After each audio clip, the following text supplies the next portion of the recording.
YouTube. Faithful subscribers, whether you're boosting my ego with positive comments or you're keeping me on my toes with some intelligent trolling, you're all appreciated. Despite the fact that I've already proved flat out that curvature of the Earth can't be measured,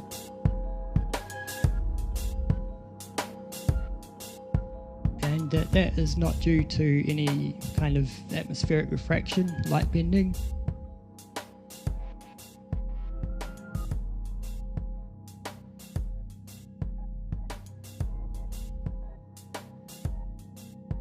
And despite the fact that I've devised a definitive curvature test using multiple reference points to prove that the Earth is flat, I often hear that it can't be proven either way, whether the Earth is round or flat.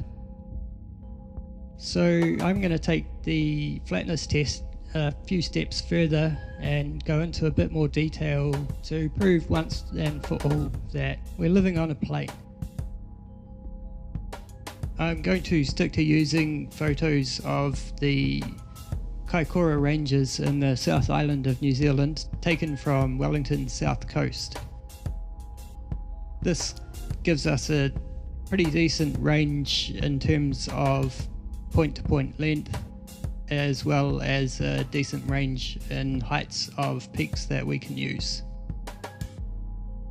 I've been out there a few times taking panoramas, as the spot's just breathtaking, especially at sunset. On the day I was out taking these shots, the conditions were just about perfect. The further away the mountains are from the camera, the lighter they are. That's because there's more atmosphere between us and the further mountains, so they get kind of washed out. Pretty obvious, but this photo demonstrates it nicely. I'm going to pick out a few prominent peaks and color code them for convenience.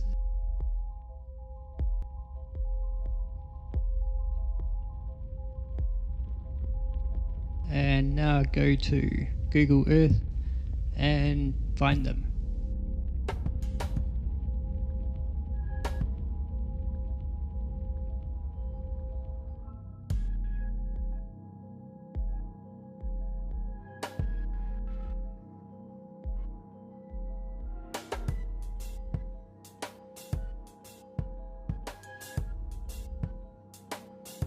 And a few weeks later I've found them. It's pretty hard work, but I'm confident that I have found the right ones.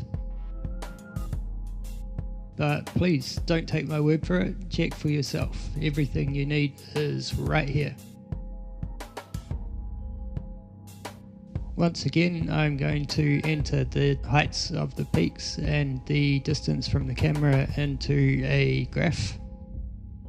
Now I go back to the photo and make a horizontal line at the height of each peak, color coded of course.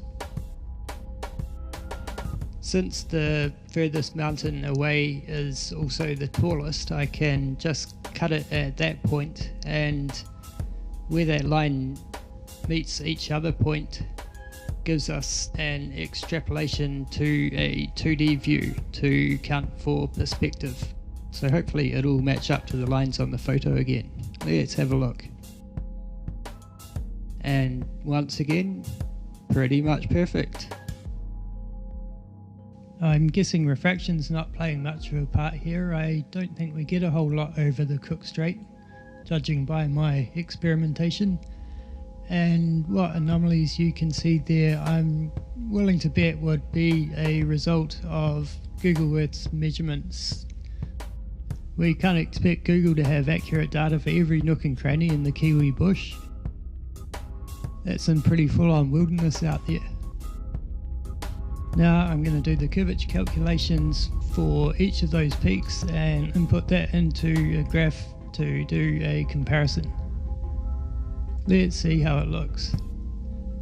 As I suspected, it's all over the show. Not only does it not match, but some of the lines have crossed over. Any of you ball lovers out there care to explain that to me? I didn't think so.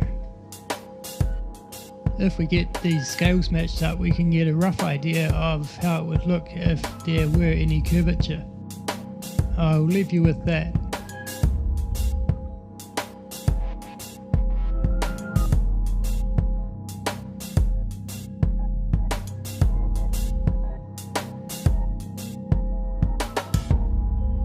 I'd have to say, curvature thoroughly busted.